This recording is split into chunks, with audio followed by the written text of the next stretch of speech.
Welcome back to Prophy Plays. I'm Prophy, and in this episode, which I believe is our 15th, I think, like, in the Shadowdark series, we are going to be going into the dungeon, which I'm very excited about. So the story so far, our main characters, Varos and Sariel, uh, I guess fell upon a mystery where there were animals and the like that were seemed to be controlled by something. They were going crazy and the like.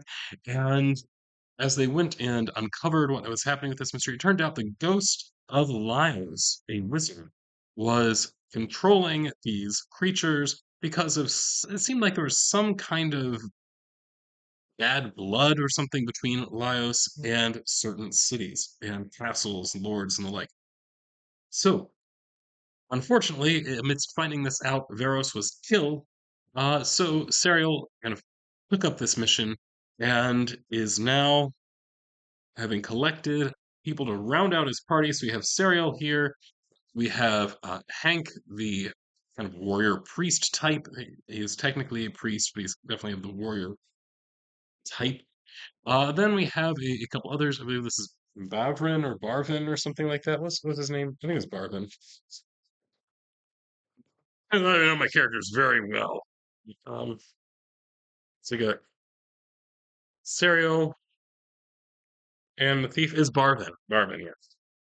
So we've got Barvin and Sage, the wizard. So the four of them are now at the doors that will lead them into a dungeon. And in this dungeon is the Hammer of Lios. So and they have learned that they need this Hammer of Lios because of its connection, some kind of mystical connection to Lios himself. So they need it in order to defeat his ghost. Now, a little bit about what I'm going to be doing here.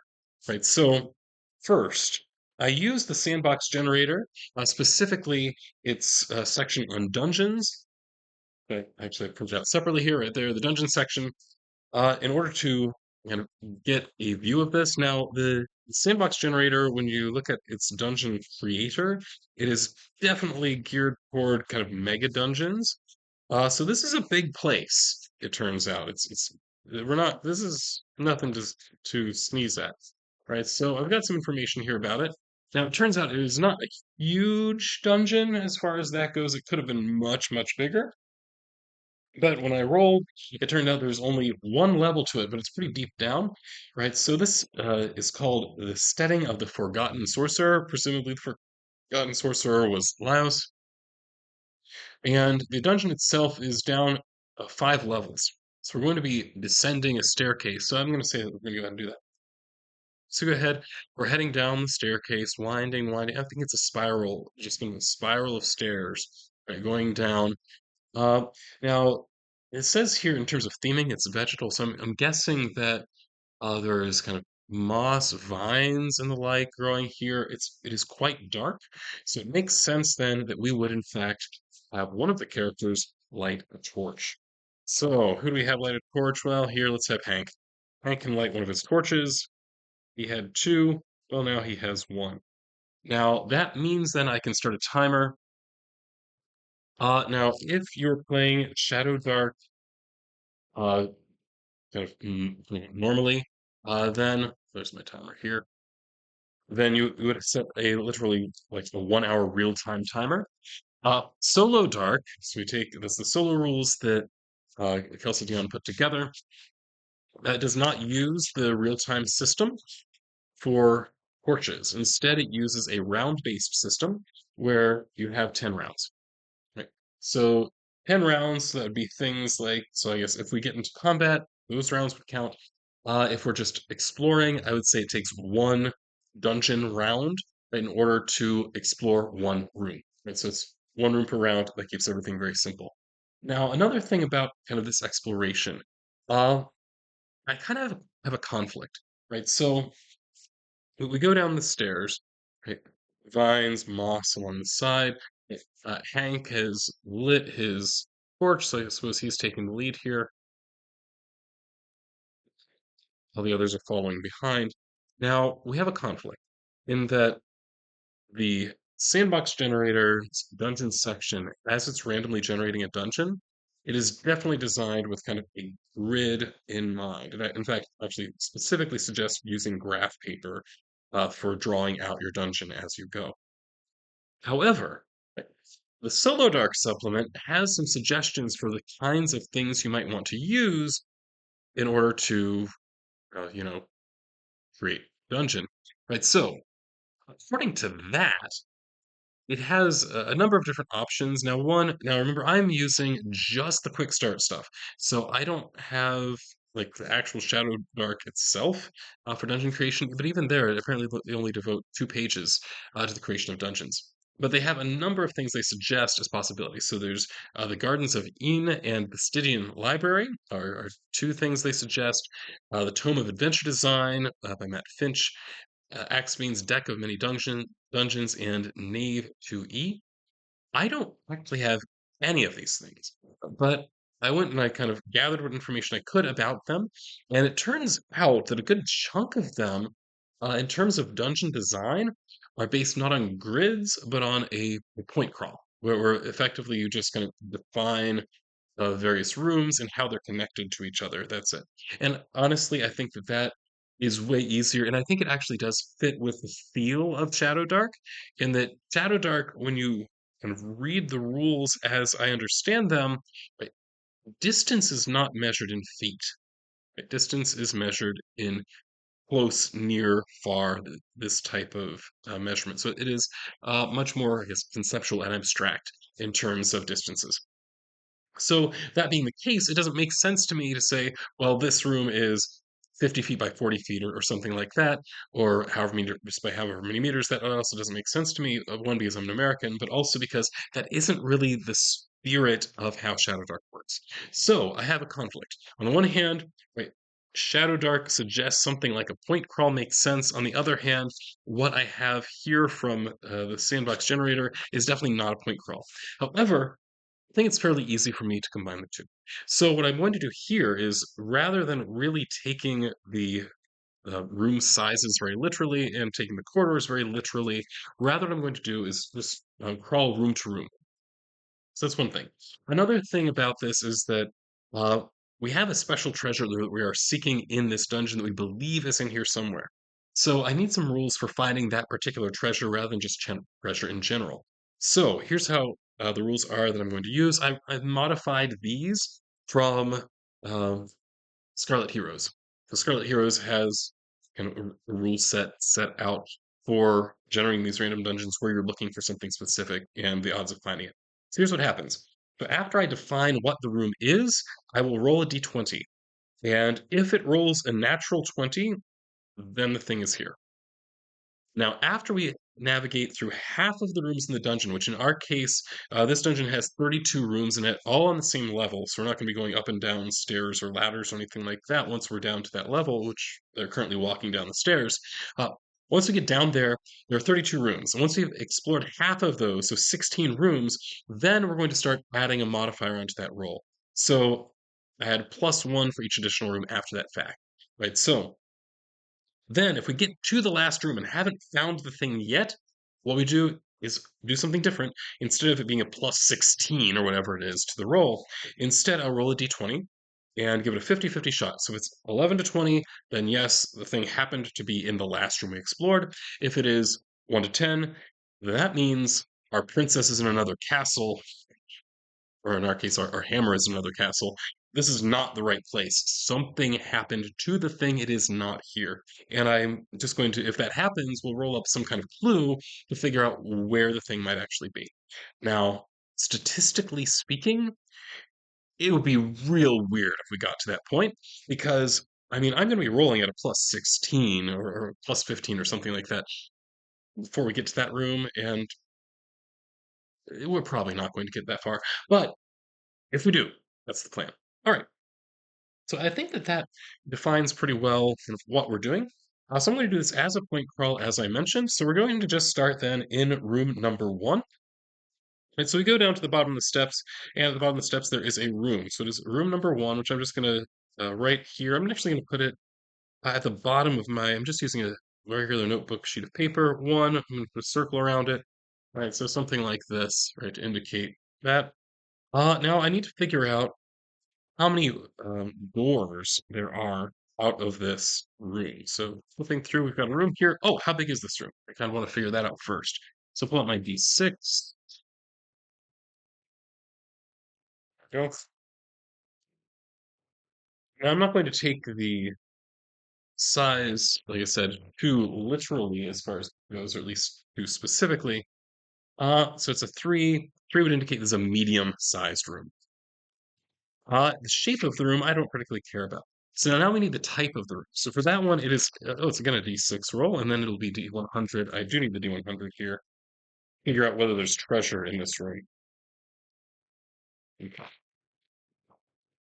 We're not intend to stack them. All right, so what type of room is this in terms of content? Five. That indicates this is a monster room. And then, is there treasure here? 50-50 shot. If I roll under, okay. Oh, three, yeah, there's definitely treasure in this room.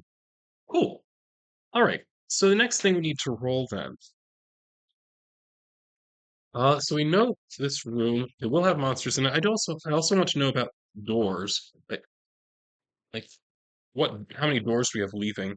Now this one, there will definitely be at least some doors leaving because I'm just going to rule that until we hit 32 rooms, there's always a door somewhere. Right? So if we've explored every corridor and there's still rooms to go, then there's definitely at least one door. So we're just gonna roll this. If it's 1 to 3, I'll discard it. Five indicates there's just one door. So I'm just gonna say the one door is heading. Oh, actually, no, I can roll for this. Two, it's in front of us. Okay. So we have a door to the front. That's our arrangement so far. So we have one, and then there's a door heading this way. So there will be some kind of corridor going to another room further to what I'm effectively drawing as to the north. All right. So now we have monsters here. We need to figure out what kind of monsters. So I made a random a wandering monster table based on the rules from Sandbox Generator. So let's find out what kind of monster happens to be in this room.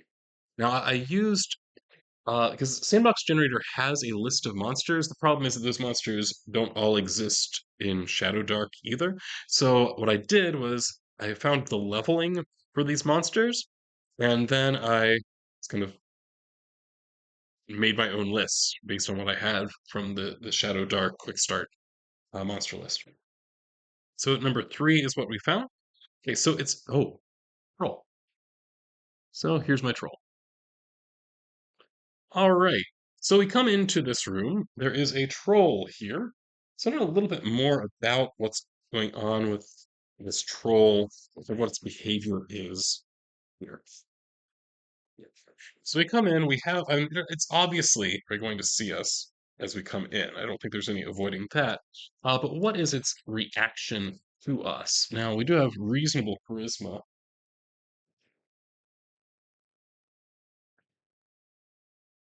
Oh, here we go. By reasonable, I mean okay, let's say we have reasonable charisma. What I mean, charisma of zero rather than a negative. All right, seven, seven's the middle, so it's building or nesting. Okay, so we interrupted while as it is, uh, and it appears to just kind of be doing, yeah, I guess nesting kind of behavior, that kind of thing. So it's just kind of maintaining the space. Now, I assume here that it's not going to react positively. Oh, yeah, that's the activity reaction. I need to roll that. How's it going to react to me?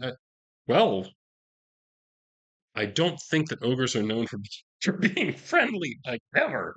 But let's check. This is in fact an ogre. We've learned. Massive, dim-witted brute with tusks and a heavy frame, often lords over goblins or orcs. Yeah, this thing is not at all interested in chatting or anything like that. All right, so I think then that being the case, we're going to go ahead and I think we should roll for initiative. I know there is also treasure here in this room. So let's go ahead and we will roll for initiative, as I said. We'll just do side initiative. It has a modifier of -1 for this. Fastest, I believe. I don't have to believe anything. I can look it up. Yeah, I do at least have a +1. Oh, we have +2. Okay, so white is for the heroes here. Oh yeah, we definitely beat it. So it's 17-4. Okay, oh, and what if 17-3? Okay. All right. So the heroes go first. So we have to decide, are we going to try to deal with this ogre? I'm kind of inclined not to. Um, oh wait. Let's see, is the thing here? It is definitely not. Okay. Right. So we know that this room not particularly useful to us. So I think what we need to do is this. We need to try to get out of here as quickly as possible. Yeah. So, oh, okay. So we are actually in rounds also. That'd be another thing. We want to preserve our torch and make sure it doesn't just go out on us. Okay. So, so here's what I'm thinking we should do. We have a thief with us. So where's my thief? Barvin. There he is. So I'm gonna have him go first. So he has some abilities related to, um, picking locks and the like. So he's going to go and he's going to check the type of door that we have here to see, like, is this something that we can get through without too much problem? Right. So 19, it's a locked metal door. So it says it must be unlocked with a key or by a thief. They cannot be destroyed easily. So we cannot just break this thing down. So after examining, he finds out, yeah, he's definitely going to have to try to pick this lock. So picking the lock, I think, would naturally be dex based. So that would be a 0 is what he has here. I want to know, how difficult is this? Um, so I was watching not too long ago. Geek Gamers had kind of an interesting system where she used a D4 to determine difficulty. So I think I'm going to do that here. All right. And actually, we'll eventually get through, but the question is, how many rounds are we stuck here? All right. So I'm going to go ahead and roll the d4 and then add 10 to that and say that that is what. Oh, no, no, I'm not going to add 10 because I think that the standard DC here is typically 12 for normal. Okay, so in that case, I'm going to roll the d10, roll the d4, add 11 to it, and then that will be my difficulty. Okay, so 2. So it's a DC. I'm just going to make a quick note of this. DC 13 law. Okay. Now, I think it's still probably within, because Barvin just examined it. He really didn't move much. Yeah, I think he has the ability to do kind of one attempt at the lock picking here. So let's go ahead and see if he can pick this lock. Okay, da, da, da. So, this is again at +0. Need 13 or higher. Got a 4. That'd be a no. Okay, so we are definitely stuck in this room for another turn. Okay. So what's up next then? Next we would have. That's a good question, Professor. What do we want to do? Oh, okay, so our dear friend Sage has sleep as an ability. So I'm wondering, is this something? I don't know that it's powerful enough to work on this strong of a creature. So it says, okay, so we have a lulling spell that fills a near-sized cube extending from you. Living creatures in the area of effect fall into a deep sleep if they are level 2 or less. So no, sleep is not going to work. Because that would have been a nice option if I could get it to work. It's not going to work. So that's that. Okay. What else could we do? Well, I think Sage knows that Sage is going to definitely be in trouble. He has the ability to turn invisible because he's a halfling. So he can do that for 3 rounds. So I'm kind of tempted to say that is what Sage is going to do. So Sage is going to turn invisible and try to avoid getting hit. So that's what he's going to do. That's something we don't have to roll for. Can just turn invisible. Not a problem. Okay, cool. Next then. So what are we doing so far? We are failing to pick a lock and we are just turning invisible. All right. That leaves us then with Hank, Quinn, and Sariel. are two more fighter-oriented folks. So I think Hank Quinn would probably like to activate his Shield of Faith if possible. Because that would add a little bit to his AC, and his AC is normally 10. So let's see if we can do a little better than that. 15. 15, and that's actually with a +2, so he's up to a 17. That's pretty good. So let's see what the Shield of Faith does, because I don't remember the details of that one. A +2 bonus to AC for 5 rounds. Okay, so that means he's up to AC of 12 instead of 10. Cool. So not terrible, not terrible. That's all just kind of prep stuff though right now. Next then, we have Sariel. Sariel doesn't really have a lot of great options. He may as well just attack because that's what we've got. So in that case, I guess Sariel is gonna go in close, make that move, and he's the one that actually has like more than 3 HP. So even Hank Quinn, kind of our warrior priest, only has 2. Yeah, it's 2, 2, and 1 for the other characters. This might possibly be the end for this. All right, so let's see. So Sariel's going to take a swing with the Unholy Blade of the Archmage. So as he runs up to the troll, he pulls this. I'm going to say he probably has it sheathed on his back and goes to swing it. This is at a +5. The ogre, by the way, has an AC of 9, so it's not hard to hit. It's pretty big, right? And he does hit it fairly well. The damage here is a D8 plus 2. My choice was either D8 plus 2 or D12 plus 1. I decided the D8 plus 2. I like that better because it's going to give me somewhere between 3 and, what is it, 10 as my hit instead of 2 and 13. Yeah, okay. Well, may not have been the best choice. All right, so the Unholy Blade of the Archmage just did 4 points of damage. So we now have. Where are my notes? We now have my notes somewhere. Okay, so the ogre has 30 hit points, but now only has 26. This is going to be bad. Okay. This is why we are hurriedly right, trying to unlock that door as quickly as we possibly can. By the way, I do still have 1 luck token that I can use. It might be a good idea to use that at some point. So we're here in session 15. Thing I'm noting here is the ogre is room 1. So the room 1 ogre is down to 26 HP. Okay. Now it is the ogre's turn. The ogre gets, he has this. Oh, he gets 2 attacks. Oh no! 2 attacks with his great club. Well, I mean, we know who he's going to attack. That's obvious. Right, so let's go ahead and roll that. So first attack is clearly against Sariel. I mean, he might possibly kill him, and then we wouldn't have to worry about him anymore. So 9 plus 6 would be 15. That is barely enough. It's enough by kind of 1 extra point to overcome Sariel's AC, and the damage here is 2d6. Now, no pluses on that, right? No, just 2d6. Well, fortunately, just 2d6. That's 8 points of damage. Well, yeah, Sariel's down to 0. All right, well, I mean, this happens. Okay.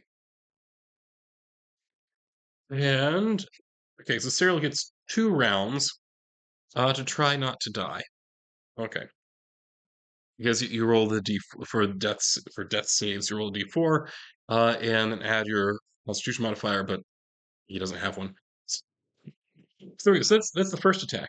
Now, so Sariel is down.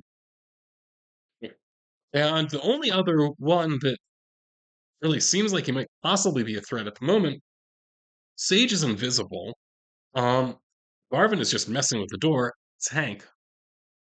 So Ogre comes over to him, says he don't really have to move to attack Sariel, and he's going to go ahead and swing again.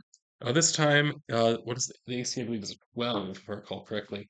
8 plus 6 is 14. That is enough to defeat 12, which means then 2d6 is definitely going to do at least 2 points of damage. It actually does 3. So we are down to 0 HP for Hank as well. And Hank then has. See how many turns Hank has before he's likely dead. 1. Plus Constitutional modifier still is 1. All right, so this is looking pretty grim at this point. Okay, well, I think what we're doing here, Barvin is going to keep working on the door because that is our way out at this point. We need to get through this door. So it is still a DC of 13. I have these notes here somewhere. There it is. Okay. So DC 13, let's see if we can get through it this time. Barvin has, again, a plus 0 on this. It's terrible. Oh, wait, except this is thiefy stuff. So you should have advantage on it. Oops. Oh, and by the way, we are down now just 9 turns of light remaining. Okay. Now, technically, oh dear. No, I need to handle this. We have a potential light problem here. I need to double check, remind myself how torches work when they're dropped. If I know when they're dropped, there is some chance they're going to be extinguished, which would be really, really bad. It's really quite bad for us. And so, let me see if I can find where that is. Okay,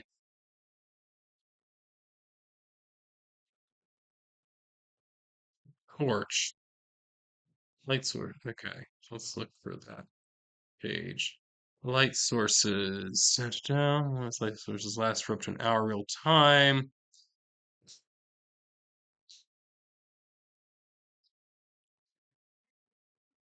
Okay, this one doesn't actually say much here in terms of dropping. Okay. So there may be rules for this somewhere. I'm not seeing them. Now, I'm just going to kind of go with what in my mind seems logical, and that is there's no particular reason I'd expect it to go out here because it's not like the floor is damp. I don't have any reason to believe the floor is damp here, so I'm going to assume it is not damp.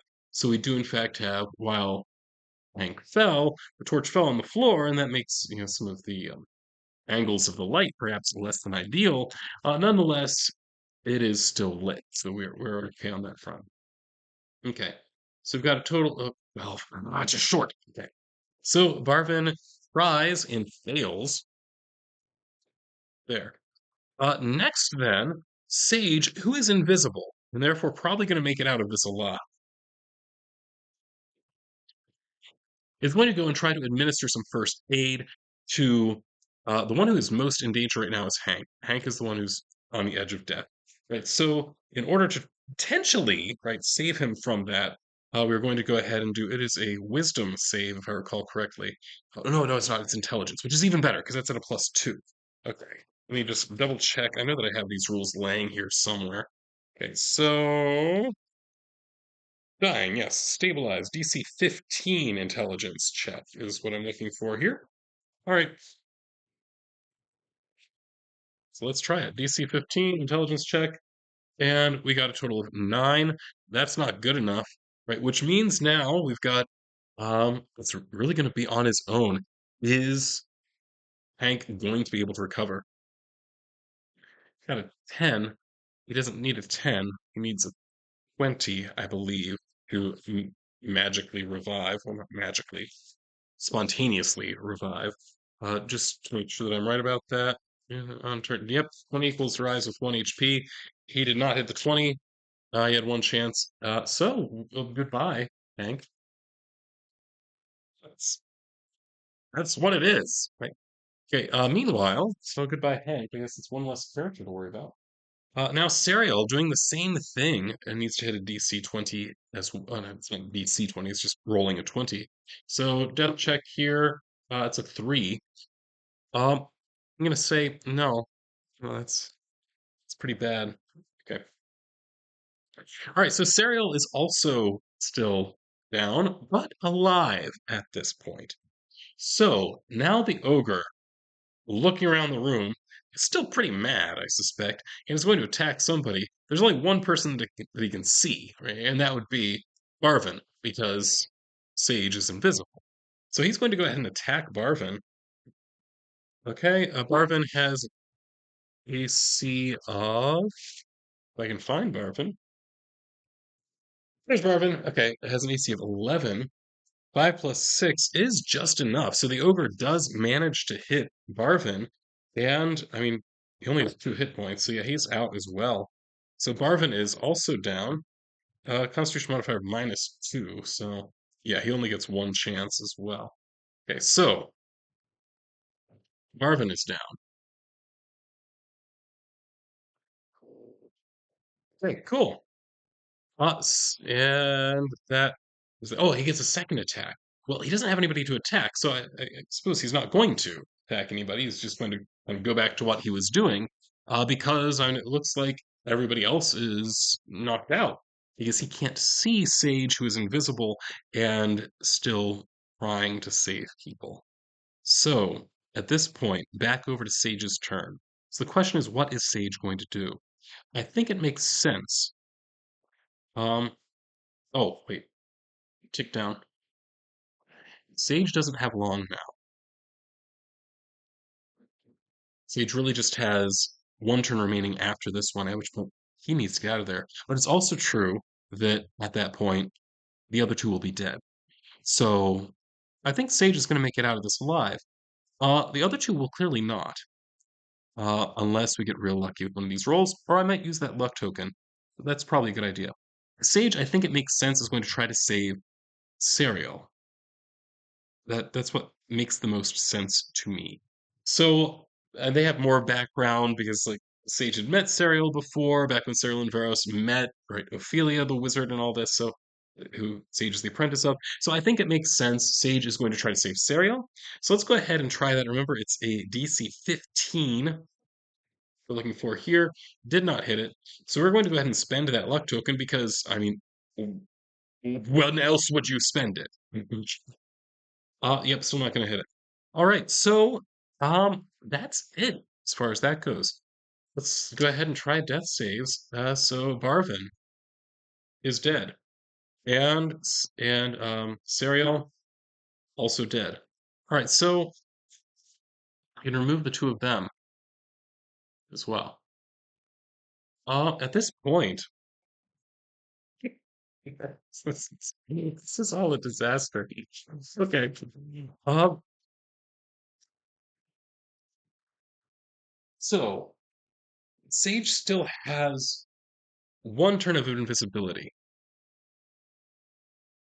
So there's a pressure in this room. I don't think he's going to go for it because he just watched everybody else in the party die. So I think it makes sense. Sage is just going to skedaddle. He's out of there. He's running. And we have a new main character. All right. Well, that was not how I think of this one. Oh, but this is what happens sometimes. All right. Um, so I guess I'm going to call it there. Uh, Thank you for watching. I hope you enjoyed watching the slaughter. Yeah. If you can't tell, I kind of I'm a little bit grim myself because I find this actually kind of hilarious when this happens. This is also probably why it's good that I do a lot of solo rather than jamming for somebody else. So when PCs die, it's funny. Okay.